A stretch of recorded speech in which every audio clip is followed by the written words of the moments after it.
السلام علیکم۔ میرا نام جاذبہ راحیل ہے اور آج میں ایک ایسے خیراتی ادارے کے بارے میں بات کرنے جا رہی ہوں جو ایک عرصے سے ہماری آنکھوں کے سامنے بغیر ہماری توجہ کے اتنے اہم کام کیے جا رہے ہیں۔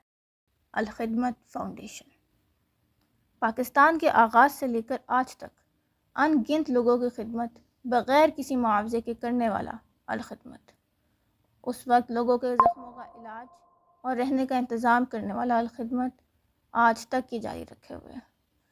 تھر کے تپتے ہوئے صحرا میں ہسپتال کھولنے والا الخدمت، سیلاب میں نہ صرف عام لوگوں کی خدمت کرنے والا بلکہ ان خواجہ سراؤں کی بھی مدد کرنے والا جنہیں لوگ ہاتھ لگانے سے ڈرتے ہیں۔